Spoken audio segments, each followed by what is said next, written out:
They is a word. So like, I don't need to always like say they. Like, it's just a weird, it's like, this is one of these psychology tactics where you're like, who is they? Who is they? And it's like. Because it sounds like you're saying Jews. Does the word they mean Jews? When you're talking about Jews, yes. But if I'm not talking about Jews, then they doesn't mean Jews. When I say they want us to believe this or they want us to believe that and you hear Jews, that's your own derangement, right? If I want to say something about Jews, I'll say it. If I want to say something about Israel, I will say it. If I want to, just like when I want to say something about black people, I'll say it. When I was saying during BLM, they want us to believe, nobody said, do you mean Jews? And so again, it's one of these trash tactics to make people fearful to speak. When I say Zionists run the media, I mean Zionists run the media. People that support the political ideology of Israel run the media. Any other things that I can help clarify? But are you familiar with this like very long-standing trope? Couldn't give a shit about a trope. That's a pretty bold claim by Candace Owens. I mean, Zionists running the media? I don't know. I don't know if I believe it. Let's get into some clips. See if we can confirm or deny her allegation, the trope that she's pushing there. Anyways, welcome to Liberty Lockdown. This is that Clint Russell guy. That's right. It's me, that guy, Clint Russell. Hi, Nick Fuentes. I forced my way onto your radar. Sorry about that. Just to clarify a point, Nick was responding to something that I don't remember Dave saying. It seemed to me he was taking it as like Dave was telling him he should apologize for things he said in the past. A lot of people, like Dave Smith in particular, Dave Smith has been going around, and I like Dave. I'm not trying to start drama with him again, but I saw Dave Smith did a show with that Clint Russell guy this week, and he said, why doesn't Nick Fuentes take back all the horrible things he said, like about Hitler? And first of all, I don't think it's that horrible, actually. I don't know why you're all offended. I thought you're a comedian. I don't think it's that bad. That's number one. Number two, this is why. Why will I never apologize? Why will I never do that? They're never operating in good faith. Know that. Understand that. Bank that. When you're dealing with Ben Shapiro, Mark Levin, Josh Hammer, these guys are gangsters. They're crooks. These guys are liars, and they are never operating in good faith. You think the Anti-Defamation League and the SPLC, you think these people operate in good faith? You think they're honest? You think they're looking for a sincere apology? They're not. They are looking for submission. They are looking for humiliation. I think it was more of like, you might want to move on from some of the shit posting because you're in a position of power now and you have a responsibility. And if you want to create a better world and better country, which I believe you do, that it may be best to leave some of the more aggressive shit posting in your past. I think that was the point he was making. I certainly didn't take it as him saying, you should apologize to Ben Shapiro or Mark Levin or any of these people. So that's just my 2 cents. People can go back and watch it. I haven't gone back and watched it because I was in it. But if you guys want to go back and watch it and tell me what part Nick is actually responding to here, I would love to know if there is a point at which Dave said that Nick should apologize. I don't remember that happening. If it did happen, I stand corrected, but I don't think so. And I just can't envision Dave saying that because Dave is not the type that would apologize for any of the jokes he's made. So I don't think he's going to. Before we get into these clips, I just want to give a quick kudos to Candace Owens, which, by the way, Dave Smith had Candace Owens on yesterday. They had a great discussion as usual. And I got name dropped again. Last night, I was on my buddy Clint Russell's podcast, Liberty Lockdown. Clint Russell, by the way, criminally underrated. He's great. So it was me, him, and Ian Carroll, and we did. Yeah, it was trending. You guys were trending. Yeah, well, it was a great show. I think I bowled over everyone. I talked too much on the show. I apologized for it afterward, and I was like, I bet I'm going to get shit in the comments for this, and I did today. So sorry about that, guys. It was late. I'd had a couple whiskeys. I was ranting a bit. My life is very, very surreal, and I'm pretty sure we're living in a simulation at this point.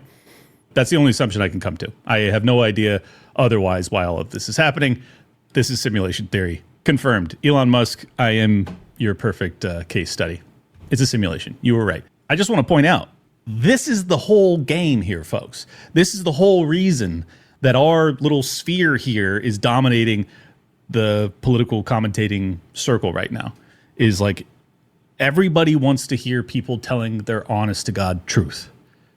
They're actually more concerned about you being honest than they are about you being right. That's how just awash in lies we have been our entire lives, really, but very starkly so over the past 5 years. That people are just like, I want someone who tells it like they see it. Not even like it is, but just like they see it. Candace Owens is a perfect example of that. And she sits down with that CNN reporter and she's like, do you understand why people don't like it when you say they, though? Can you understand, given the age-old trope? And Candace is like, I don't give a shit about a trope. Don't care. If I want to talk about that, I'll talk about that. If I meant that, then I say that. If I didn't say that, I didn't mean that. Moving on. It's like, ba-bam. That's exactly what people want. You can hate Candace. You can say she's got XYZ wrong. It doesn't matter. Doesn't matter. The audience don't lie. You're not doing millions of views per show. You're not the number one political podcast on the planet Earth because you're not delivering something that the people want. She's delivering it. And guess what? So is Nick Fuentes. So is Tucker Carlson. So is Dave Smith. These are all the people that are telling it how they see it. And as a consequence, they are getting enormous audiences. Ian Carroll, perfect example. So you're just not going to stop this tidal wave. You're not going to stop it. And let me tell you, someone like Ben Shapiro, whose star rose like the phoenix and has now collapsed down to earth, is not going to save you guys. For those that don't know, the big pushback over the past couple days has been Ben Shapiro back hot on the circuit, trying to undermine and replace Tucker Carlson as the leader of the conservative commentating marketplace. Not going to happen, Ben. I guess a stop that he makes to make this sales pitch to America. CNN, where all the Trump supporters are watching, right? I mean, this guy is such a clear, crystal case of an operative. I don't know why anyone takes him seriously anymore. And let's be honest, very few people do. I was looking at his viewership recently, and I'm like, there's a distinct possibility that my show, this little show, no marketing budget, no nothing, just pure networking and word of mouth and friends in this world that have helped me out. By the way, not via compensation, just because they like what I do. I'm like, there's a non-zero chance that Liberty Lockdown will be more influential than Ben Shapiro by next year. Like, it's a distinct possibility. Think about how fucking crazy that is. Ben Shapiro, who was the darling of the YouTube algorithm for the past 15 years, or at least for about a decade there. The past couple of years, he kind of fallen off. But for about a decade, it was like, you go onto YouTube, I don't care what the fuck you're looking for. It was like Lex Friedman, Ben Shapiro, and just boom, right in your lap, whether you like it or not. What is Shapiro's actual role? What is his actual job? Because he would have you believe that his job is to commentate on the news, commentate on politics in America. But what is his real job? When do you see his most passionate retorts come out? It's not really against the lefties. It's not against the woke college students. He's kind of jovial during most of that. No. Ben Shapiro gets most activated, most clearly, when you critique literally anything about Israel. His number one passion in life is the defense of the nation of Israel. I'm just telling you how I see it. That's my job, just to tell you how I see it. And I think as a consequence of that becoming more and more obvious, especially after the multi-year war in Gaza, his audience is being hemorrhaged. So what does he do to reclaim his star on the Walk of Fame?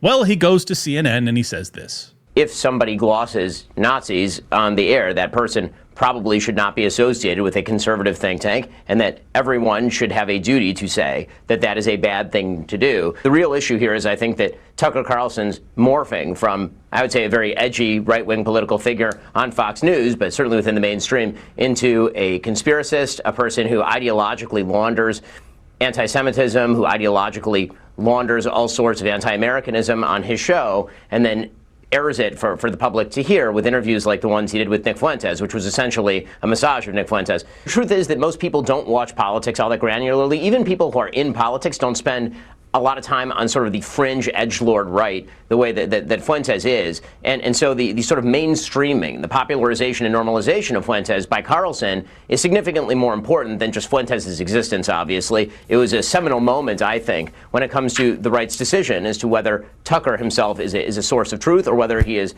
a destructive force inside conservatism. I think the broader problem here is, again, that you have an enormous number of young people who are engaging with true white supremacist, anti-Jew content and are taken in by it, and there do need to be more voices pushing back on that. Ben Shapiro, we thank you for your voice. Thank you so much. Thanks so much. Jake Tapper of CNN saying, Ben Shapiro, we thank you for your voice. I'm sure you do, Jake. I'm sure you do, CNN. It's just the rest of America that doesn't really appreciate it anymore. But let's be honest. What he's doing there is gatekeeping. He is trying to topple from the highest of heights when it comes to conservative media, one Tucker Carlson, someone who he used to compete with head to head, who he no longer does. And by the way, it should be pointed out that when Ben Shapiro talks about Nick Fuentes being on the fringes of the political right and basically painting him as some sort of like freak anomaly thing that really isn't that important, but yet it is important enough that apparently Tucker Carlson has to be canceled. Nick Fuentes is about, I don't know, 5 to 10 times more popular than you right now, maybe more. I mean, if you're going to talk about fringe, what makes it fringe? He's more mainstream than you, Benny. Hate to break it to you, bud. You're no longer the guy that you once were, at least that you thought you were. And I, for one, celebrate that fact. I think that's a great thing because I would actually like the right wing in this country to be dedicated to this country. I know. Very radical thought. And you are not. So, now to just push back briefly on the entire basic criticism that he's making of Tucker Carlson. I kind of did that on the episode a week ago, so I'll keep it very brief. But he's saying that he's an idea launderer. He's a launderer of bad ideas. It's like, if you watch that interview, Carlson makes it very clear the areas of disagreement that he has with Nick Fuentes. Like he said his piece. He said what he wanted to express. And ultimately, it is his platform, and he gets to say what he wants. You know, an arena in which you could actually contend with Nick Fuentes' dangerous, bad, fringe, radical ideas, well, that would be your own. Or literally anywhere on planet Earth, as Nick Fuentes has had an open invite to you, Ben Shapiro, for years now. An invite for which you have ran consistently, you fucking coward. So, how about, instead of canceling Tucker Carlson, we cancel Ben Shapiro, seeing as he has an opportunity to defeat, with better ideas, the bad, dangerous, radical, fringe ideas of one Nick Fuentes, and he's not willing. So why should you be the leader of the right wing if you can't even contend with free speech and debate against these very obviously bad ideas? Ben? Yeah. I'd say that's a much bigger problem than him not pushing back when Nick said that he idolizes Stalin. Which, by the way, I have watched the clips that go into detail explaining Nick's perspective on that. And he goes on to say that he thinks that Stalin's an evil guy, but it's just like he's an impressive historical figure coming from poverty and being this basically the most powerful man on earth. And Nick obviously has some affinity for strong men. So that's not my cup of tea as a libertarian. I despise those types of figures, but I do understand his perspective, and it's kind of how I feel about the Zionists. Like, I don't really respect what they've done, but I totally can go wow, that's impressive. It's an impressive amount of evil that's been committed. So I get the point he was making. I just wanted to correct the record on that because I did bring that up last week, and I hadn't done the deep dive to watch the 10-minute, exposition as to why he felt that way.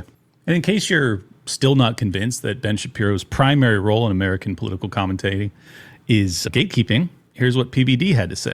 So when we had BB, I would say death threats at an all-time high, no question, when BB came up. Then they agree, all right, Ben wants to come on the podcast. Then when I said, I want to have Nick on, I looked at the booking team. After Ben was confirmed, I said, if they cancel, it's because of me agreeing to have Nick on. Great. We have Nick on. I show the clips. We have the conversations. Everything takes place. Fair interview. You sound like a racist here. You sound like this here. Why are you dropping this word? So he's kind of like, even manning up. 2 weeks later, Ben Shapiro cancels. Why? Why do you cancel? So what is the brand? Why not have conversations? We're not a firebrand. We're not. Well, let's see, maybe next year. No, I'm not interested. Don't big shot yourself. It's unattractive. So I'm sure most of you have already figured this out, but let me make it explicit. What Ben Shapiro is doing right now is, because Nick Fuentes is so goddamn charismatic and has a lot of things right, and makes a really compelling argument that's really hard to refute, you now have an operation to try and, because he is now gone from, blacklisted, third rail, can't talk about him, basically Voldemort, and he's now getting on bigger and bigger shows, did Candace, did Tucker, did Dave, he's doing the big shows now. Problem. He's been on PBD. Problem. So what is Shapiro doing? Well, he's now withholding his services, his guest appearances, as if he's such a fucking draw, right? From going on PBD because he had Fuentes on.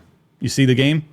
And what they're attempting to do is they're attempting to make it so that anybody that hosts Nick Fuentes can no longer be in the good graces of Con Inc., MAGA Inc., if you will, the Benny Johnsons of the world, the Posobics of the world.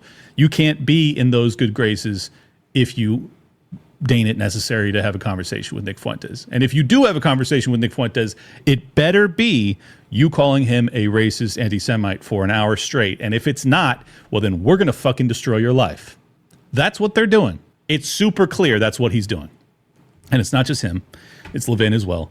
But there's a lot of people that are pushing this. A lot. Dinesh D'Souza's been doing it, who I've done a show with, and I liked Dinesh. But this is fucking so obvious and crazy. But there's other figures that are doing the same thing. And that's the game. This is the gatekeeping game. This is not reflective of the right-wing movement that I like. The one that says, fuck your feelings, right? Remember Shapiro used to basically say that? No. This is feelings are paramount, actually. They're arguably more important than principles. In fact, they are more important than principles, because one of my highest principles is free speech, letting better ideas win in open debate. I think that's a great way for us to move forward as a country, to settle our differences peacefully so that it doesn't get violent and crazy. That's actually what our founders believed in. That's what I believe in. That's what I thought all Americans believed in, until someone like Nick Fuentes pops his head up and suddenly everybody forgets about the First Amendment. Well, my sincere apologies. I haven't forgotten about it. Still love it. Still uphold it. Still willing to die for it, actually.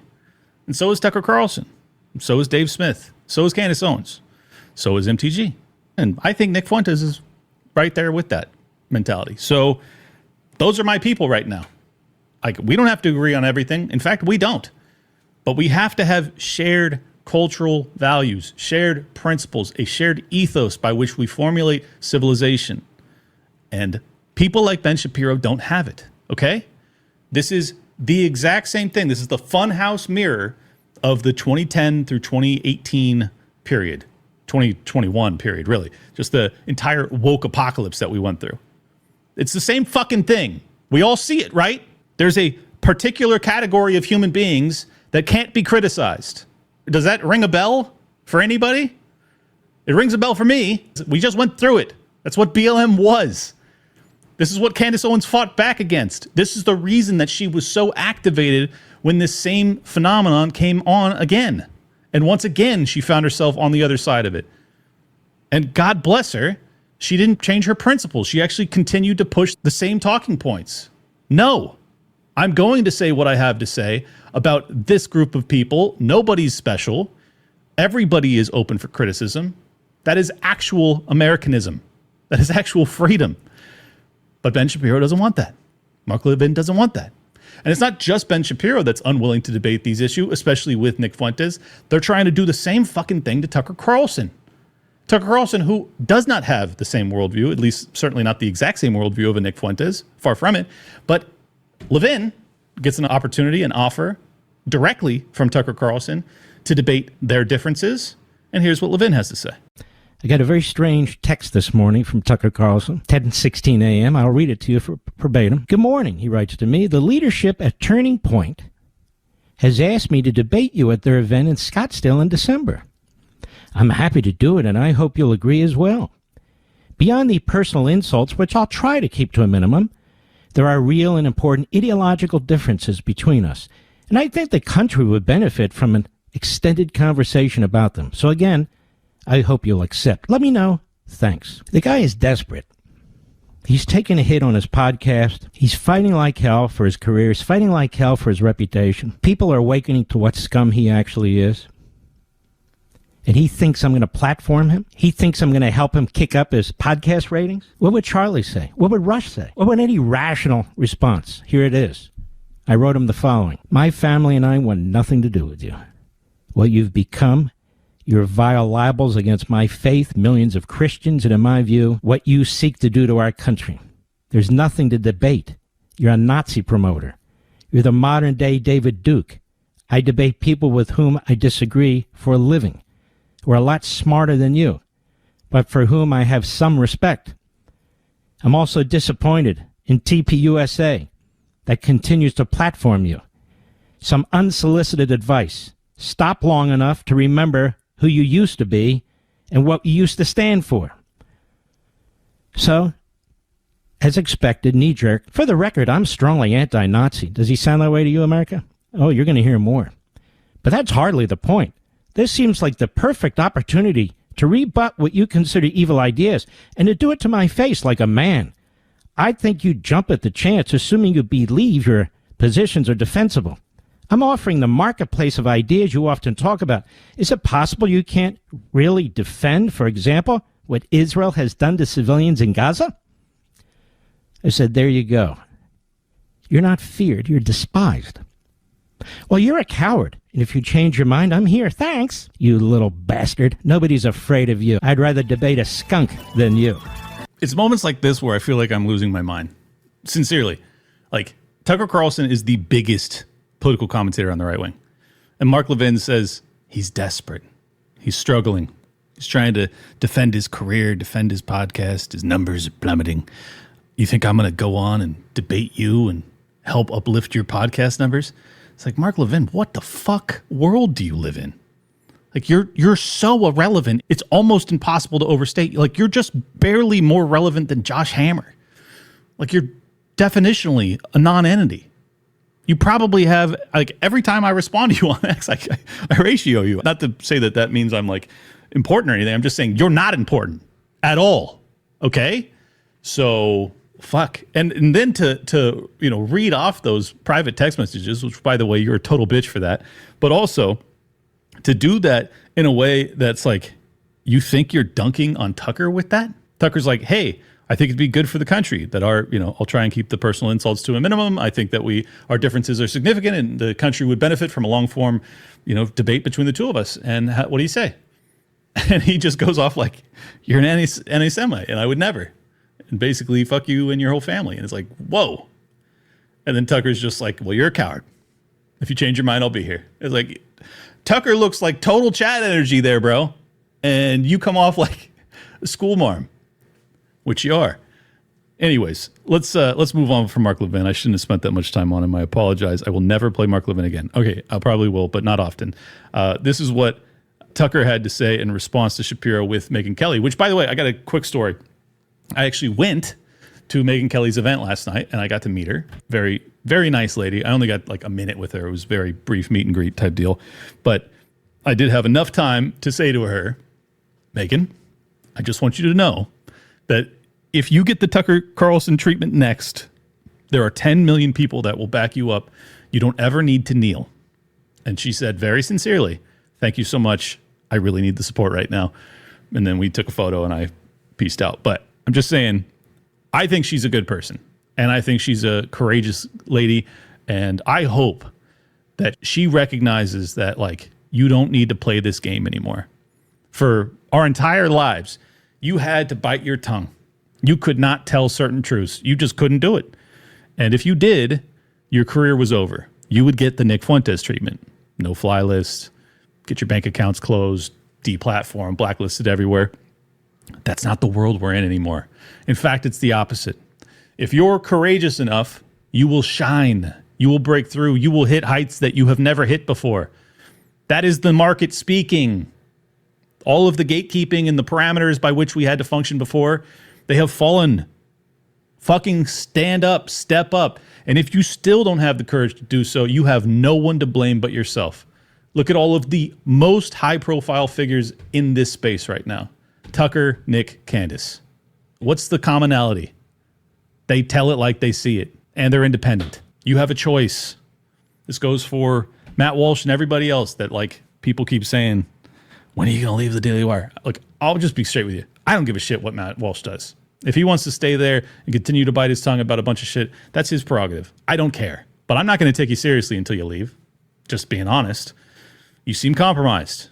You are compromised. You can't say certain things, as evidenced by the fact that your colleague, Candace Owens, got fired because she said certain things that you're not allowed to say around Ben Shapiro. Right?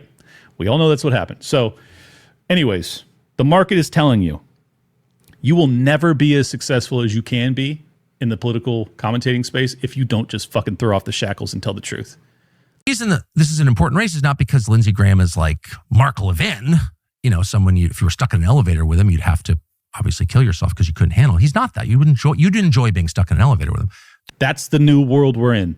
That's a good thing, ladies and gentlemen. That's the best fucking thing that has happened in forever. It's such a great thing. And yet, a lot of people are still scared. They're like, he's still... I mean, this is the whole James Lindsay pitch. He keeps saying, it's not too late to turn back. You can always turn back, Clint. You can stop telling the truth and come back to the plantation, and we'll forgive you. But the time is running out. You have to do it soon. No, not turning back. I'm not going to start to lie to try and get along with the fucking people I don't respect anyways. Why would I? I'm not going to do it. Enjoy your fucking CPAC speech or whatever. I was never invited to those things anyways. I'm a fucking radical libertarian. You guys hate me before. You're going to hate me after. We're good. I'm good with that. We're cool. Speaking of Ben Shapiro, here's what he had to say to Megyn Kelly. I think that what Candace Owens is doing right now is evil.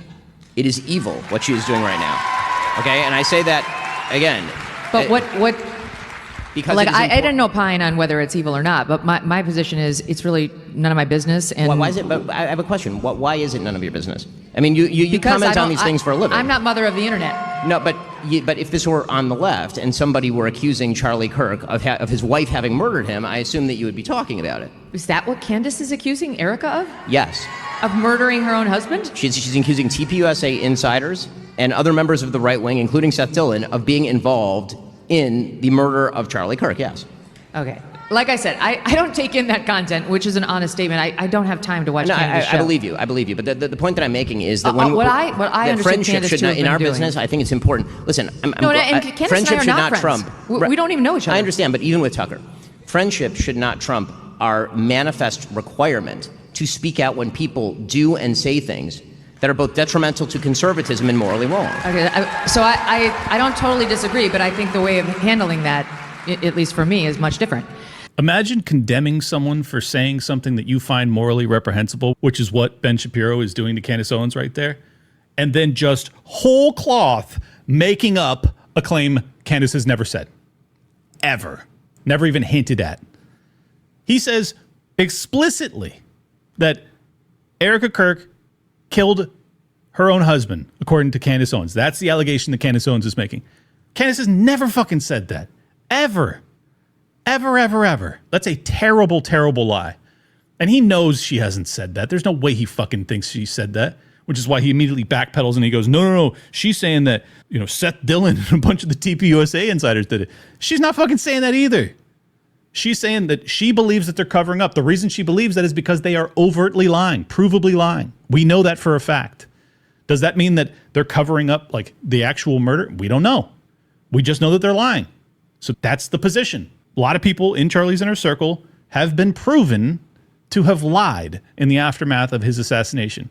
We don't know why, but it's totally reasonable, especially if you were fucking Charlie Kirk's friend, to ask those questions, which apparently Candace Owens is the only one that was actually his friend. You sick fucks you. Just such a bad person. Such a bad person. to try and character assassinate Candace Owens like that. I mean, you can have disagreements with her tactics. I've had my own. I've said so on this show. But to just fucking whole cloth fiction, just make up some shit that she hasn't said that's really beyond the pale, obviously, and then to attribute to Candace Owens on a platform, which, by the way, I was at one of those events, so I know how many people are there. Thousands of people sitting there.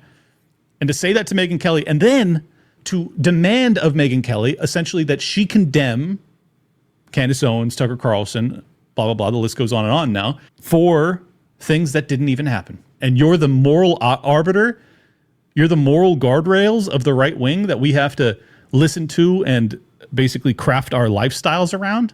Get the fuck out of here, dude. No, you're reprehensible. If you start taking your moral guidance from someone like Ben Shapiro, you need to go to church immediately. Holy shit. I like the duplicity. I mean, it's not even duplicity, it's just over lies. Oh, I can't believe these people.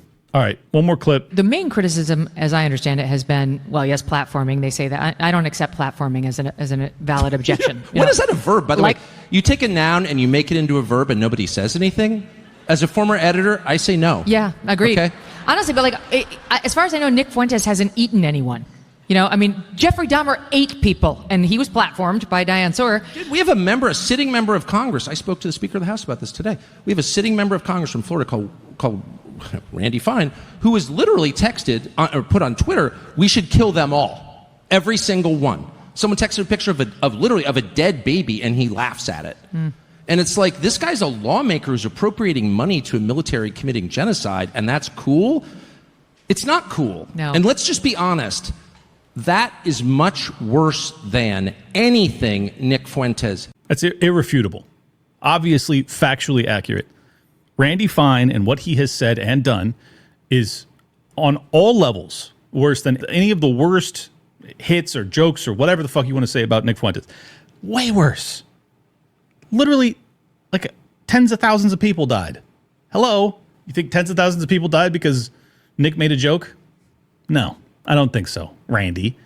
So yeah, I think this is a perfect opportunity for those that are the morality gatekeepers, which, by the way, I generally don't like go off critiquing people's morals in this world. I just don't care. It's not my place. It's not really relevant to the future of the country.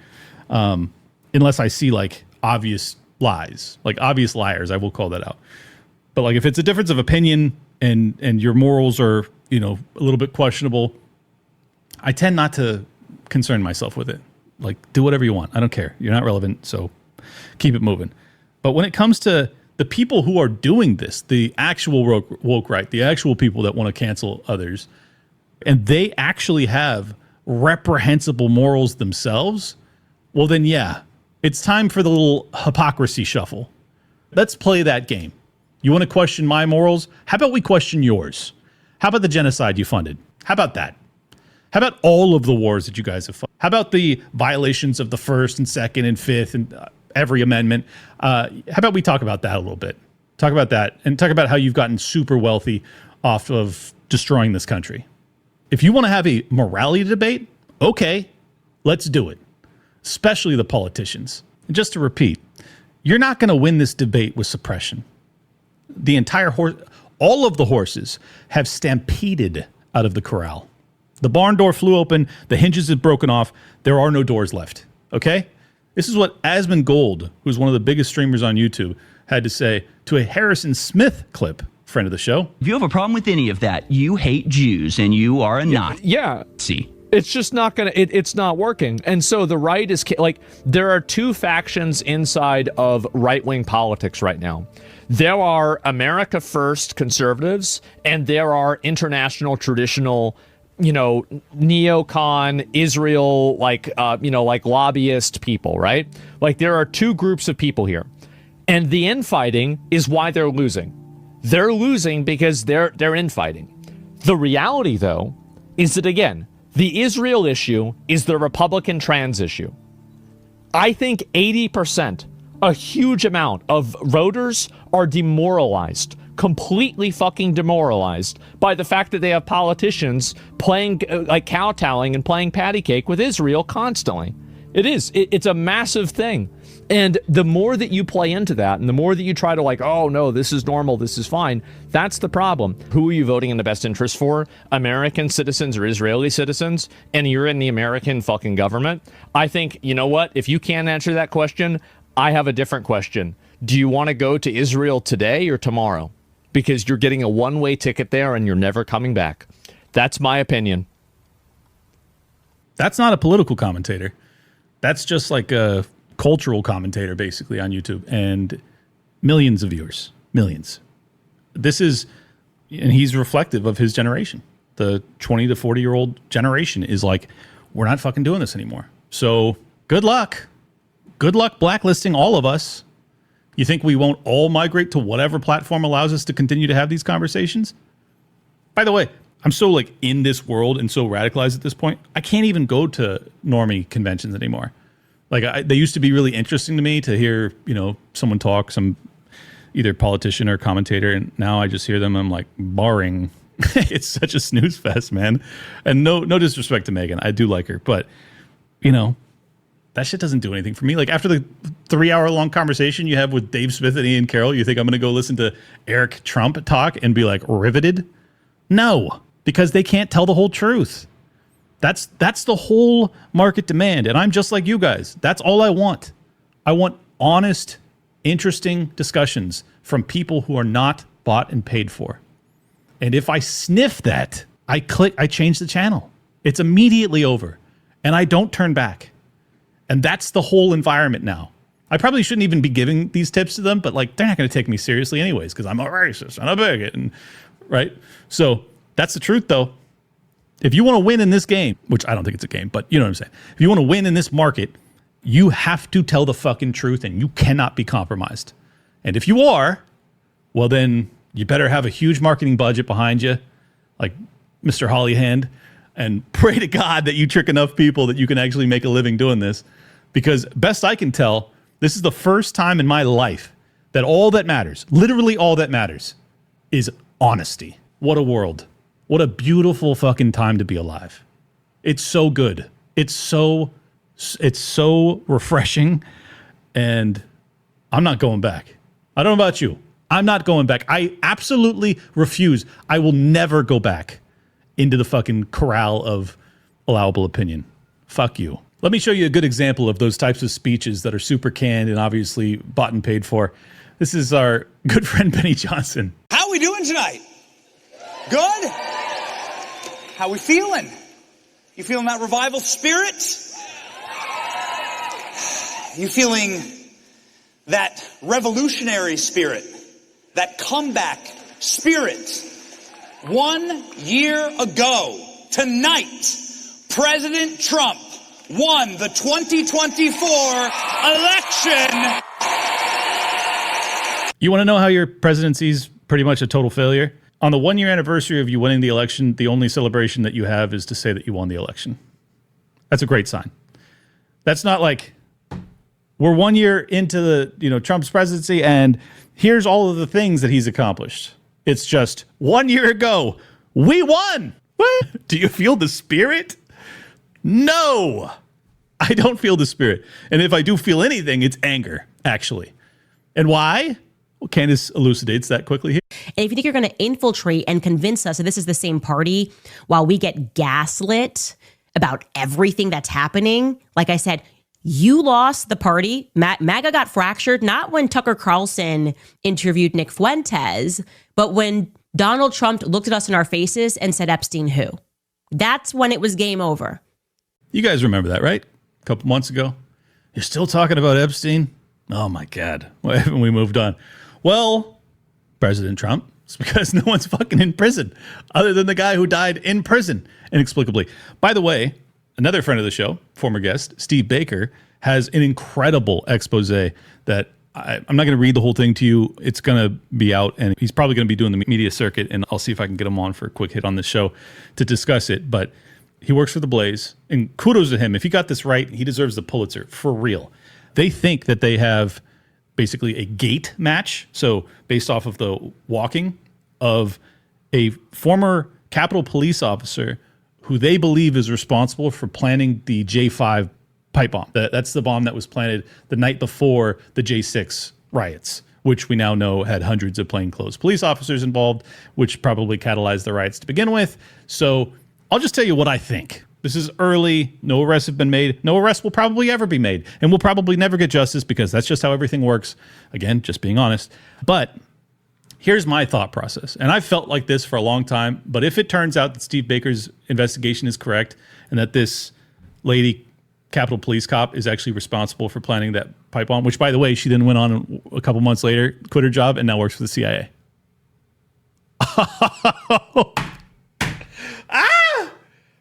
Sometimes fucking Alex Jones is right. You know what I mean? Anyways, if that's true, I'll tell you what I think.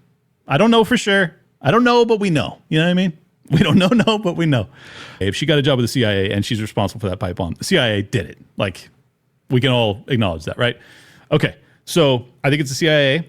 I think it was also the Democrats, because they did the whole J6 hearings where they lied and obfuscated and hid exculpatory evidence. So, yeah, they were part of it. They were part of the operation too. But a lot of Republicans too. I think that's the main thing that people are not going to want to talk about.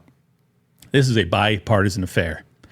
You don't set up and entrap 1,000+ people on J6 with a CIA operation in plainclothes undercovers without it being a bipartisan affair. You know how I know that? Because Donald Trump's been in office for a year now, or he won a year ago. He's been in office for 10 months. And none of those people are in prison. Not even indicted. Not on trial. Nothing, actually. So you tell me, what does that tell you? It tells you that this is a bipartisan affair. This is the actual swamp, which, in my opinion, Donald Trump has knelt to, or was always part of. I don't know which. So that's my perspective on it. And I think that the operation was specifically, this is my guess, that J5, you plant a pipe bomb. J6, you try and catalyze riots. That's what you try to do. And if you fail, because the participants in the protests on J6, for whatever reason, do not get violent and do not charge into the Capitol, despite the antagonism and the attempts by the plainclothes cops to get them to do so, well, then you just detonate that bomb that you had planted there the night before. That's my guess. And is it dark? Yeah, it's real dark. And if it's true, then it's right up there with any of the biggest scandals in American history. Right up there.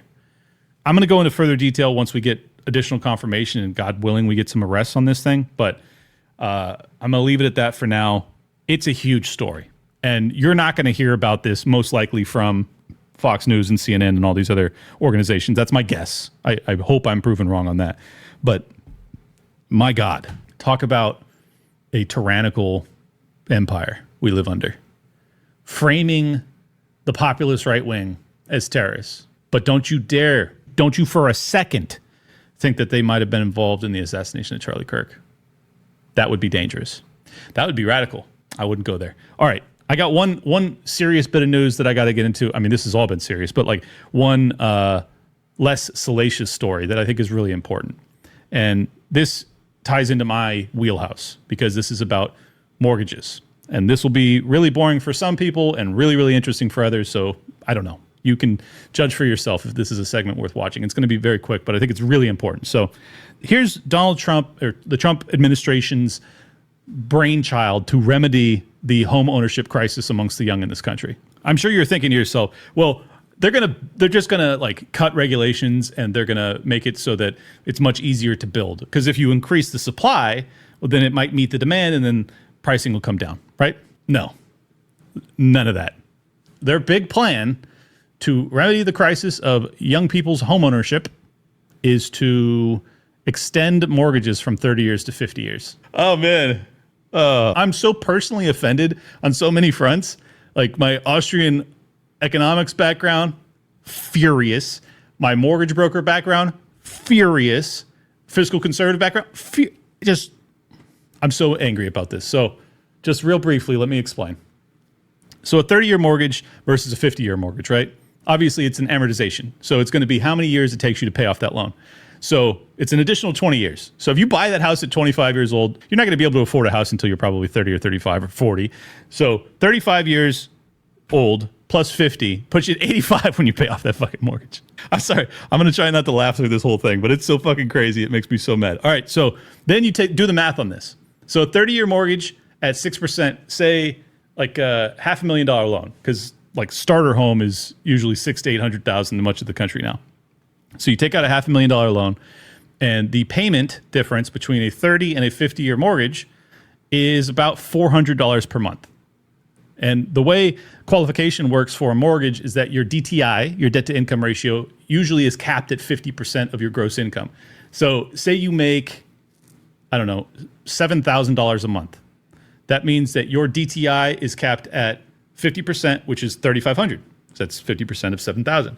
So you can now have a mortgage payment of $3,500 and qualify and then buy that home. But in reality, what dynamic does this create? It takes a lot of people that weren't able to qualify for a home at the price level that they would actually be interested in buying, say a $600,000 or $700,000 house. Now they're able to qualify for the loan, but so are them and a million other 20 to 40-year-olds who have all been renting and waiting for the housing market to collapse. So now you have all of these people who have been waiting patiently for the market to collapse, which it will inevitably if they don't do shit like this, and it should. And they're going to now add a whole bunch of demand to a market that still doesn't have enough supply, adding more fuel to the already historic real estate bubble in this country. Despite the fact that affordability is totally out of whack, that's their master plan, to add more demand and do nothing about supply. Fucking awesome, awesome work. And to bury you in debt literally until you die. That is Donald Trump's master plan to make sure that you're happy again, that the populist right is subdued, that you can then go start a family because you can afford a house, but you can really barely afford a house and you're still going to be up to your neck in debt forever. God bless America, right? Really getting us on the right track. And then this is their big fix, right? This is the big fix to the fucking big problem that's radicalizing all the young people in this country, especially young white men. They're going to put you in debt for 50 years after you already are indebted for your student loans, which got you a degree that gets you nothing. And then they're going to replace all of your jobs with AI. They're going to bury you in debt. And then they're going to say, vote for me. Because at least we're not woke. Except we are woke when it comes to our greatest ally, right? So, fuck, dude. That ain't going to work. I know this seems like a really negative episode, but I'm just being straight with you. Like, does that work for anybody? Hello? No. It shouldn't. I hope that people are smart enough to recognize that scam for what it is. A 30-year mortgage is already a fucking albatross. You go into a 50-year mortgage just to reduce the payment on a $500,000 loan by $400 a month so you can qualify to, instead of buying a $500,000 home, you can now buy a $600,000 home. Like, okay, thanks. Thanks, Daddy Trump. Oh, it's gross. So long story short, basically the conclusion of all this is I lost a bunch of my relatives to fentanyl, and we go like, Trump, could you do anything about that? And he's like, Israel has never had a better friend than President Donald J. Trump. And then you're like, all right, but I mean, you're going to end these wars, right? Because like you did promise that, and you're going to make sure that we get justice and disclosures on the Epstein files. And you're like, Trump, Israel has never had a better friend than President Donald J. Trump. You're going to fix that, right? That's what we voted for. And Israel has never had a better friend than President Donald J. Trump. And then you're like, I can't afford a house or have kids or start a family. So if you could do something to help us out with that, that'd be great. And maybe I'd consider voting for J.D. Vance. If you can actually just deliver on the promises you made, if you can deal with the border and you can deport a bunch of people and you can actually deal with the supply-demand dynamic when it comes to housing so that I can actually start a family, that would be great. But like, what do you have to say about that, President Trump? Israel has never had a better friend than President Donald J. Trump. Okay, well, I feel like you're not hearing me. I'm going to be honest with you. Like, I don't feel like you're actually hearing anything that I'm saying right now. And that's the real problem, is that you're not hearing us. We continue to tell you exactly how we feel. We're like the first generation, maybe ever, that's actually willing to just say it like it is. Tell you exactly why we're mad. And actually not be demanding handouts. Most of us are not saying, like, let's vote for Mondani and get fucking state-ran grocery stores to bring the price of beef down by 50 cents. We're like, can you dismantle the red tape and the regulatory environment that has skyrocketed things? Can you stop borrowing and printing and spending us into oblivion so that I can actually afford to get things on my own? Can you stop subsidizing the housing market and handing out basically free cash to the hedge funds to go out and acquire all these rental properties, which absorb so much of the supply of housing and ultimately drives up prices through the roof. Could you do that? Israel has never had a better friend than President Donald J. Trump. We're not asking for a fucking handout. We're just asking for you to get the fuck out of our way. And you can't even do that. And when there's a revolution in this country as a consequence of this, don't say I didn't warn you, because I didn't want it to happen. And I still don't want it to happen. And I want desperately for you to hear our pleas. Pleas, no E. Please, we are pleading with you. Republican Party, which is they've lost their goddamn mind. They're arguing about who's allowed to talk to who on the internet, but yet all the flights are being grounded, the airspace is being closed. We've got a government shutdown. The money is still going out the door so we can invade Venezuela, arm Israel, arm the Ukraine, or it's a giveaway to Palantir so that Peter Thiel can install surveillance technology in all the cities that rioting is going to happen in 3, 2, 1. I mean, like, it's coming. You can feel it. And that's where the Republican Party is. Please, listen to us. We're not asking for the world. Put this country first and get the fuck out of our way. That's it. If you guys enjoyed this episode, please do hit the like button, subscribe, share it around, and if you want to support the work, at Liberty Lock Pod on X, you can subscribe there. I'll follow you back, or libertylockdown.locals.com. Leave a comment down below. Love you guys. Peace. Subscribe to Liberty Lockdown. Great podcast. Clint is tight.